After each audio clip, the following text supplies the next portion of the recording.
You're listening to the AFTERBUZZ TV Network, now the largest new media platform on the web, and your #1 source for after-show entertainment. Very good, Dean Johnson.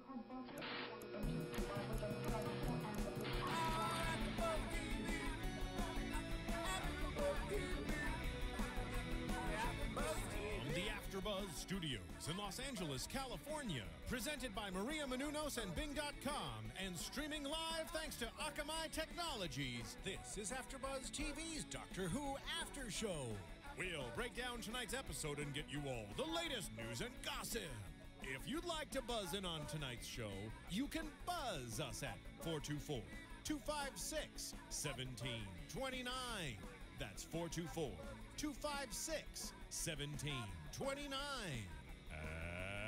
And now, another post-game wrap-up show for your favorite TV show. It's AFTERBUZZ TV's Doctor Who After Show. Hey guys, Bing is for doing, and we are here doing another episode of Doctor Who. This time, we are doing the Christmas special, The Snowmen. I'm very excited about this. Sorry guys that it took us so long, but it was Christmas and we weren't sorry working. that we're doing this on the night of the Golden Globes. Yeah. We just didn't want to wait any longer, and also we may have forgotten that it was the Golden Globes. We may have forgotten that it was the Golden Globes. Yes. Just a little bit. It's okay. So we thank any of you guys who are watching tonight. We thank you, and we are glad you were ignoring an award show to talk about Doctor Who. Exactly, but good on you. Priorities, people. Well, Doctor Who's much cooler. Yes. Okay. Much cooler. Ice cold, perhaps. Ooh. Like some snow. Let the puns? Let the puns fly. Fall. Each Yeah. one an individual thing of beauty. I like the buns better. Okay, The yeah. buns. Okay, let's talk about this. First of all, how much do we love Clara? B, So Love, much. love, It's love, insane. love. It's really obnoxious how much I love this chick. Yes. Yeah. And how exciting is that she's still Oswin? What is she? The Great Intelligence? We don't know. I know. We don't know. She is the girl who's twice dead. Yes. It's kind of cool. Okay, so Isn't and that also what it is? The legend of the girl who's twice dead. Yes.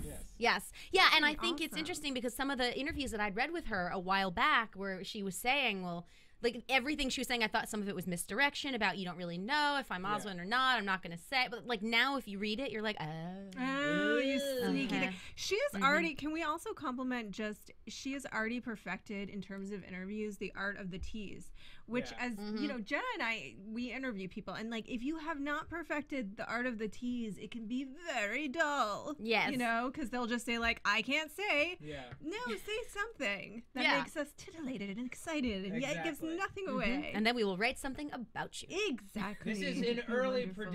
prediction. Tell She's us. gonna be my favorite companion ever. Oh, I thought you had like Yeah. a prediction No. about what. Oh no! Like that's the wonderful thing about this is it's absolutely none of the possibilities Right. that I had thought of. I didn't No. think that Neither. anything like this could have been possible. So I legitimately have no clue. Like I assume it's going to be the modern day Clara who travels with the Doctor for the rest of it. But what if she dies in every episode? She's Kenny, people. Oh my God. She is Kenny. Oh my God, you my killed God, Clara. they've killed Clara. Yeah. Every single Again. time. Well, here's the thing: is I think if they just have it be, you know, that she's the modern day and that she travels with the Doctor, I'll be kind of disappointed, to be honest. I also don't want her to die every single know. episode because that does get rather silly pretty quickly. But I want her to be this thing, as they've promised, unlike anything we've seen before. Yes. You know, I mean, there's the Yep. mystery of like this. What was that? Let's talk about the Great Intelligence. Okay. Okay. I don't think it exists. I don't. No, I'm just- sorry. Sorry, there's no way to resist What is your that. take on that and how it relates to Clara, if at all? Well, I'm not sure if it necessarily relates to Clara. I know it is an old villain from the classic series. There Not was to the rescue. yes, there was an episode. I believe it wasn't just the Snowmen, but Right. it did involve Snowmen. Okay. It showed up twice in the classic series. What's interesting to me is that the Doctor acted almost as if he hadn't encountered them before when he had, and he made a reference to the London Underground, which was used in, I believe, the second episode that the Great Intelligence was involved in. I don't think they're necessarily related, but it could provide an interesting link between these different consciousnesses. That's what it felt like. But that's what it felt like to me. It felt like to me that they are related. It felt like to me that maybe they're even two sides of a coin or something like that. Because I don't think that Moffat would have introduced something that high concept if he's just going to let that be a villain of the week. Especially if it's a classic villain that is dusting off for the first time. Right. And I mean, there is the thing about, and we can get into this with predictions. I liked your dusting movement. That was really good. Yeah. But like as we get towards the 50th anniversary and all of the people who are coming back or not coming back, I think it would be interesting if that's when all of this stuff comes up again. Yeah. Because she feels like to me like the girl who's twice dead. She feels like to me an entity rather than just being sort of like reincarnated every so often and I happen to run into her. Yeah. She feels like to me like an entity because she seemed to have some awareness of her unique nature. Yeah. You know what I mean? Do you remember, Roth was here for it, but the episode City of Death that we watched, just to give you a bit of a recap, Scaroth was a Jaggeroth, was an alien who at the dawn of time, or at least at the dawn of Earth, his ship exploded and basically created life on Earth. But his consciousness was split across time. Right. So he was existing at the same time my favorite classic one that we did. in like 7 different time periods. And it could be something like that where Clara somehow has been split across time, and these different versions of her are dying. Yeah, I mean, I think that that's possible, certainly. I mean, I would just say this, that there seems to me that it's not just going to be that the modern version shows up and that's that. Yeah. I think it will play out, which makes me happy, because, like I had said, I'd missed some of the serialized elements of the show. But he has promised that it's going to continue to be these movie poster episodes. We've talked about this before for the remainder of the season, so I think he's going to be able to bridge that gap a little bit. We've got a modern day technological thriller. We do. We have a ghost story in the Cybermen. It sounds like that Neil Gaiman has combined the Cybermen with a ghost. Or actually, is the ghost story not right before the Cybermen? No, it is the Cybermen episode. It's the 12th episode of the season before the 50th anniversary episode. And we're also going to get a cracking great detective story featuring Madame Vastra and Jenny and Strax. I love them. Wait a minute, Jenny. Here's the other thing, you guys. Doesn't everybody sort of reunite in the 50th episode? I was looking and it looked like they popped back in the 50th episode. Did they show confirm? Has it been confirmed that any of the footage shown in that tease of the upcoming season that any of that was from the 50th anniversary episode? I looked online and it listed the episode, and this could be incorrect because the internet is never wrong, obviously. What? But what are you talking about? The internet is always right. You're messing with my brain. Right. But it listed the episodes that they were in, and it had Strax and Jenny in and I believe Mrs. Vestra as well in the finale. Now, again, could be inaccurate, I don't know, but it seems like it's going to be a massive monster mash. Yeah. I just like to point out that Father Wizard just said everyone named Jenna is adorbs. Aww. But also he said the doctor he also said the doctor said the name of the great intelligence and rang a bell at Clara's funeral. The Geek Mat would like to know who we want to see in the 50th. That's right. Well, the finale, it says that River Song is popping up too in the finale for sure. And I know that some people have issues with River Song, but I like her. I like her too. And she's crucial to this version of the show. Yeah. If you're going to have, whether you like her or not, she's part of canon. She's part of the history. Yeah. And, giving the Doctor a proper romantic foil was a big, big leap for the show. Other than in Doctor Who, the movie, that hasn't really...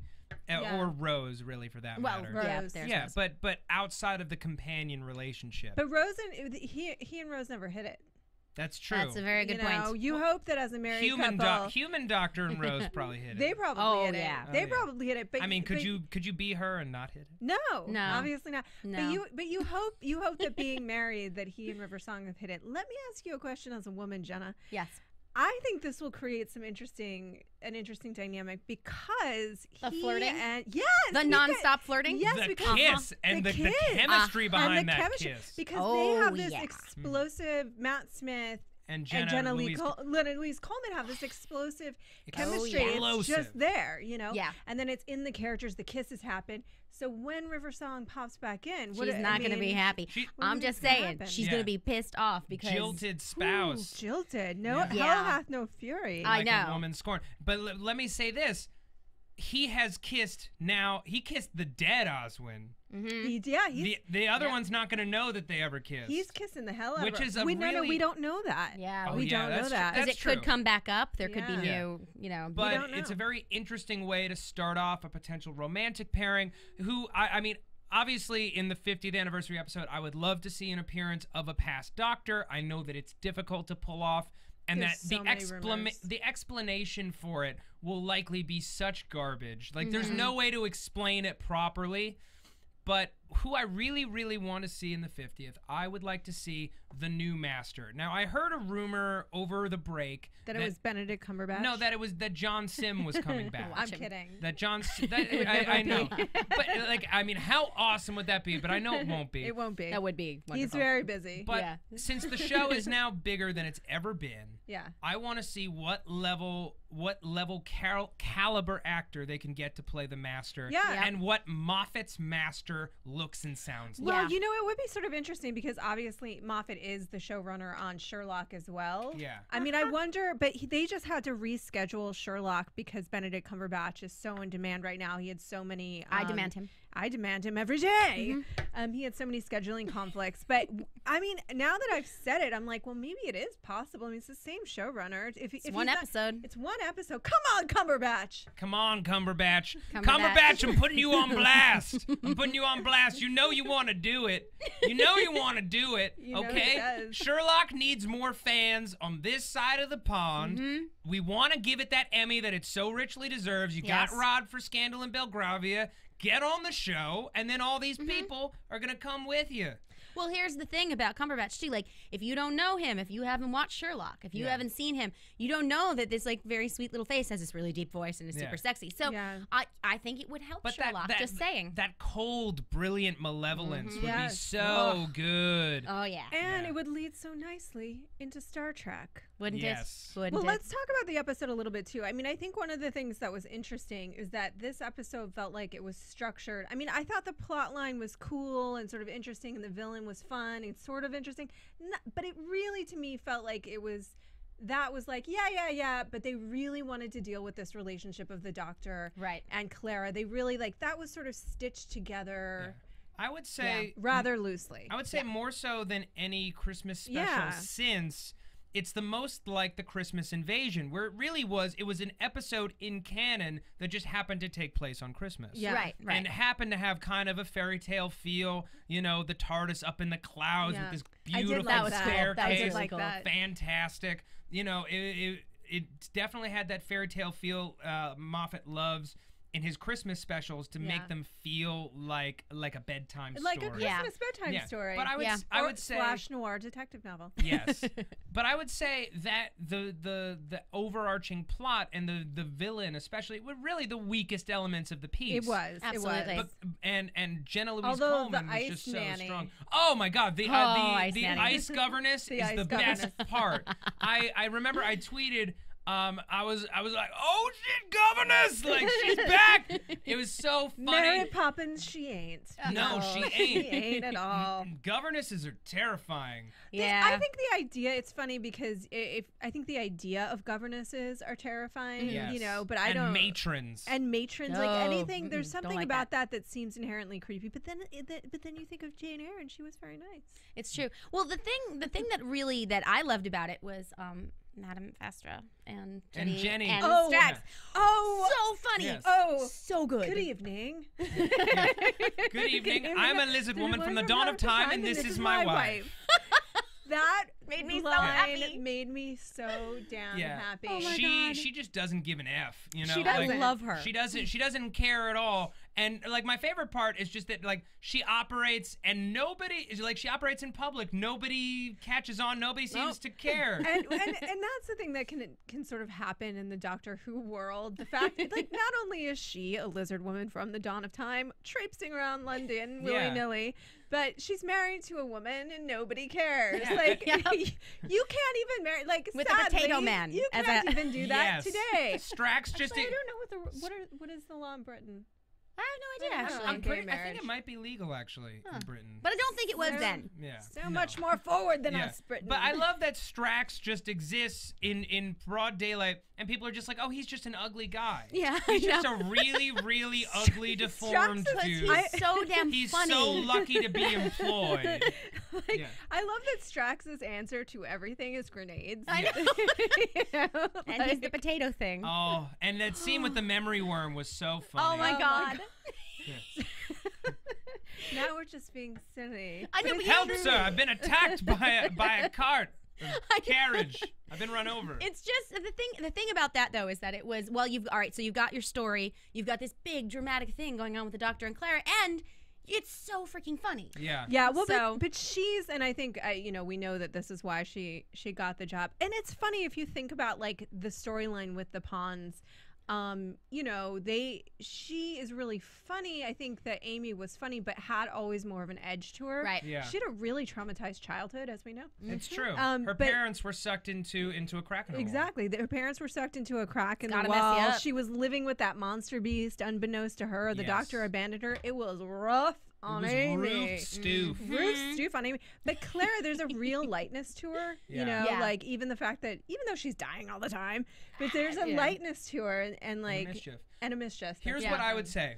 These are the two words that came to my mind when I watched this episode, and I hope that this dynamic carries out throughout the rest of her run. Yes, please. Screwball comedy. Yes. Yeah, it did feel like that. It felt like Nick and Nora Charles. Yep, totally. The thin man, or bringing up baby, or something like that. Yep.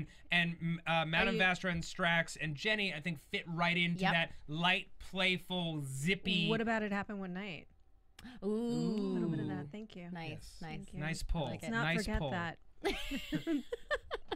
But no, I was thinking the same thing. I was thinking, oh, this is like very 40s kind of. Yeah, it was. And I do hope that it sort of I think that you have to evolve that a little bit in order to and I think that Moffat, one of the things that I'm just going to pick up everything. Yes. You just I keep think playing with coasters. I'm going to play with the coasters for no good reason. I think that one of the things that I really like about Moffat is that he does have that little bit of a dark edge to him that I kind of I appreciate. I am in the dark space of the three of us, so that we know Matt is now light and fuzzy. He is light and fluffy Matt now. My if I were to die in the pond, and it would come out looking a lot like the governess if it would happen today. Oh God! Oh snap! All right, this is I would hate Ice Roth. Ice Roth is terrifying. I am a little scared of Ice Roth. Ice Roth would rip us to pieces while telling us all about some kind of android theory and then explaining how women's rights are going to work in an all-robot planet. That is my nightmare. Ice Roth is my nightmare. No, now I kind of want to see Ice Roth. That's a really apt description of the space I'm in. Exactly. I really want to see Ice Roth, but I don't want a planet of robots. You know that? Yes. That's where we're headed. That's right where now. we're all Thank you, headed. Siri. Right. Thank you, Siri. We are. I'm so amused because last time we were all together. Yeah. Dark Matt was here. I know. Dark Matt was here, but then he got laid. So That is that. Let's applaud that as well. Don't applaud it. You stop that right now. I'm okay? totally applauding it. I need to remain relatable to our audience. Okay? Look. That's not what's important here.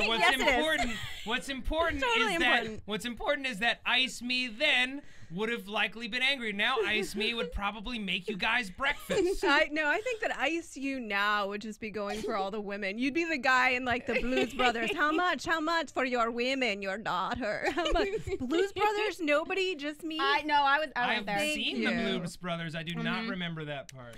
Well, if I were Ice Jenna, I would be doing Snoopy snow cone machines and make you all slushies. Aww. I love snow cones. Me too. And slushies. Apparently, if we were all ice people right now, we would be living on it would be Why the Last Man on Earth, and the last my God, man. I love Why the Last Man. Me too, it's gonna be a like movie. robot. Well, I think it should be a TV show. Anyway, other discussion.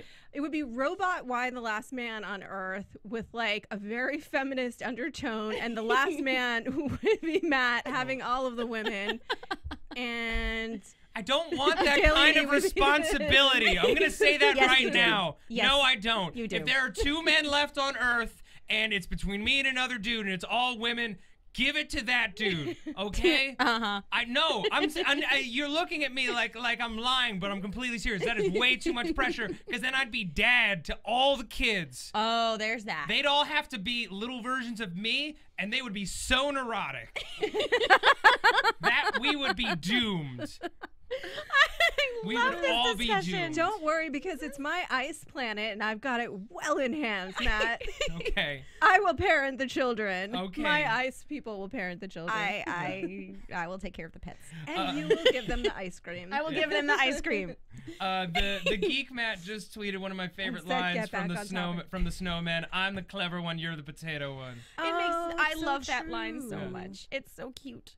Yes, I could not be happier with this episode, really. I mean, like we've said, our little criticism is probably that maybe a couple the things that we're stitching together, Clara and the Doctor, were sometimes a little bit on the weaker side, but they weren't that weak. I mean, the Snowmen had their charm, and what I liked about it was him bringing in this idea of, and he's done this before, it's like this very, the secret idea of your thoughts creating, as we've just been discussing with our ice planet, our very frightening ice planet, your thoughts create your reality kind of an idea. But he does it in this way that is able to bring in this fantastical, whimsical monster. Yeah.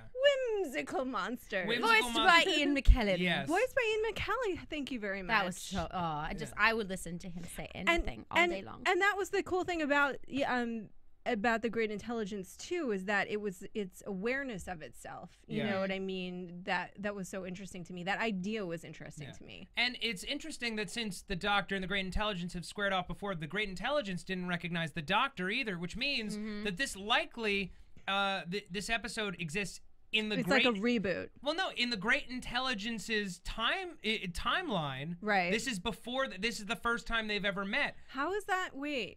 I don't know. I know. Wibbly wobbly things are happening. Wait, that's. You know what? It could be the Doctor was erased from time, so that's why. Yeah, the Great it could be that. Right. Yeah, or it could be that Moffat is just simply choosing to ignore the fact that it's that's been true, in and canon. he has freedom to do it. He runs the show. Yeah. Okay, so You can do what you want, Moffat. It's your ice world. Yes. We like his ice world.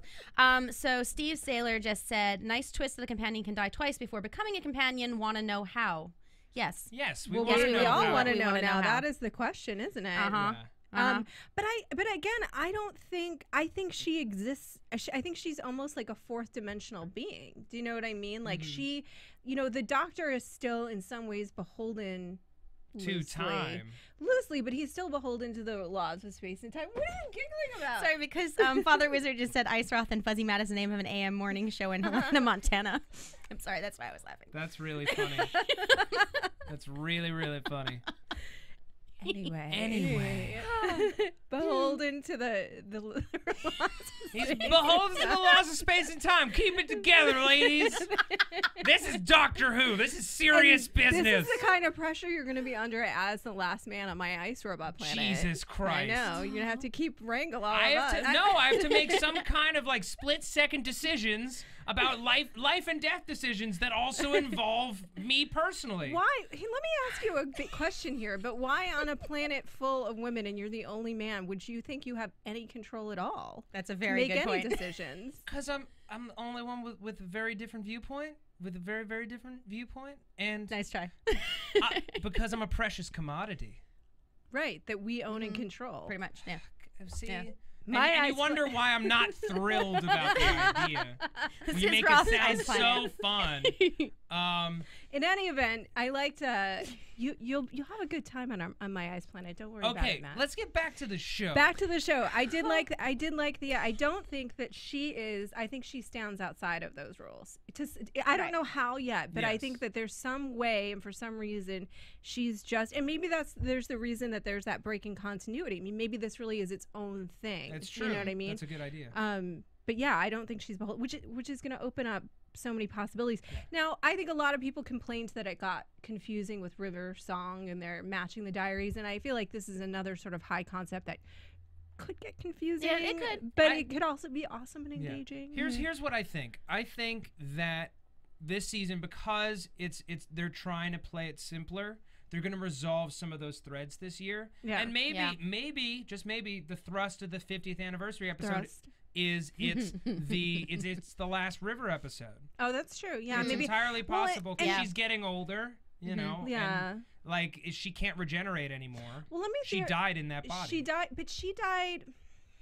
She died in the library. I mean, and we still have to kind of have that resolve as well. Right. Unless that we're somehow going to get back.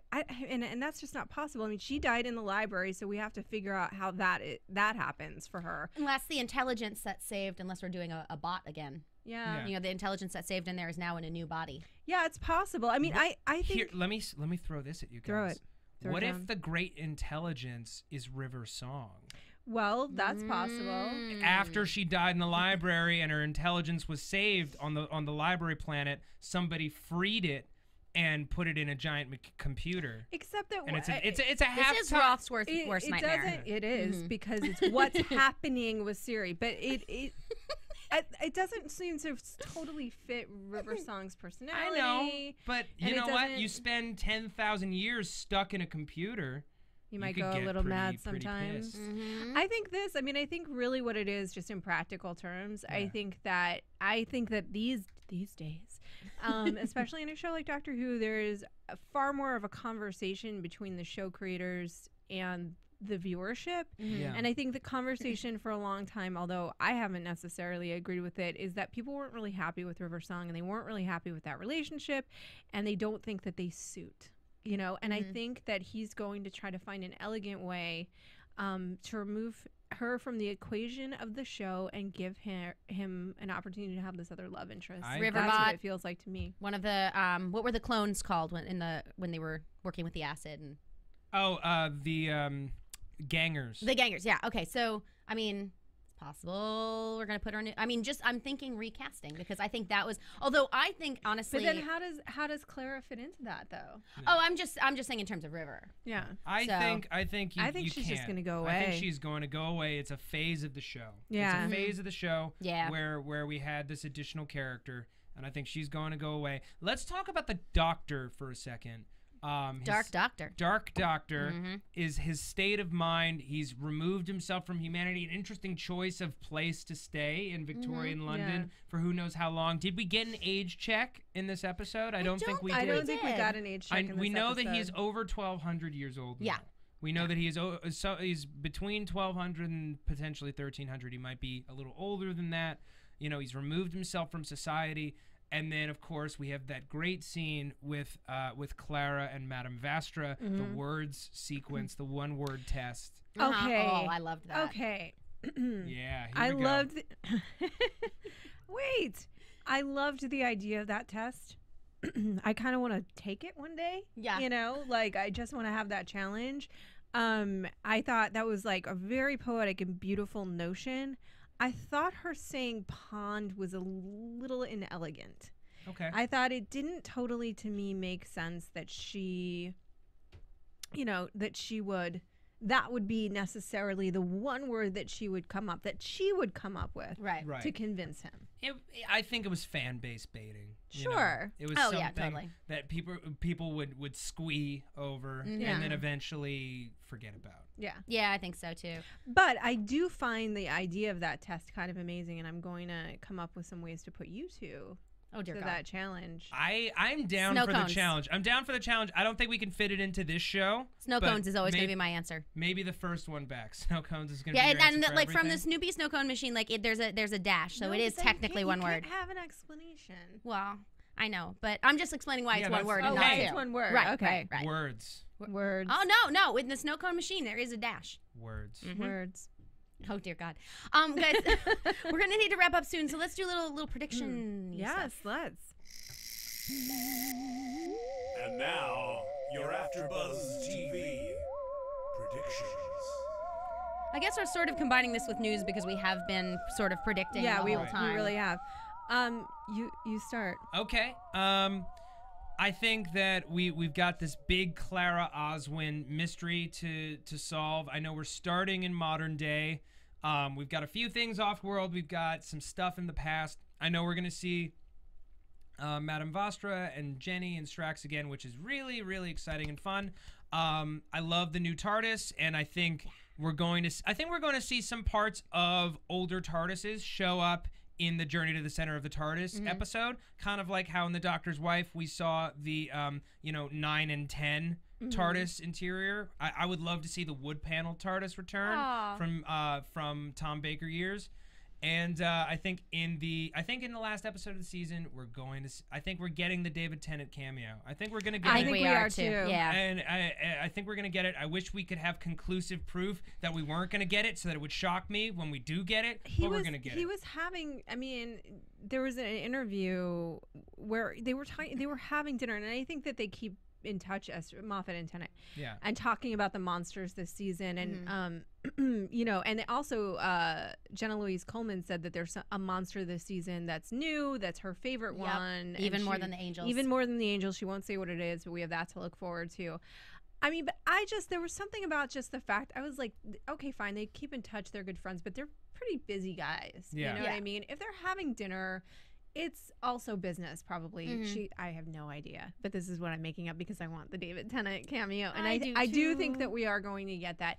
I do not think that Clara will die every week. I think it's just too silly. Yeah. It's just too silly for her to die every single week. But I also don't think that it's just going to be contemporary Clara and that's it. Yeah, I have to agree with that. I don't think it's just going to be contemporary Clara. There has to be a little bit more to it. I did want to mention something here because on the Mary Sue, which is a site that I really do like, their 5 classic doctors are returning for the Doctor Who's 50th anniversary radio show. Oh. So we're going to have Tom Baker, Peter Davidson, Colin Baker, Sylvester McCoy, Paul McGann, and it's the Big Finish audio drama Doctor Who, The Light at the End. We're also going to have a bunch of companions. We're getting Leela, Nisa, Perry, Ace, and Charlie. Perry's back. Hey. Let's go and kill her. So just thought I'd throw that out there. And I also do want to mention that they're releasing all these famous children's authors are doing short stories based on Doctor Who.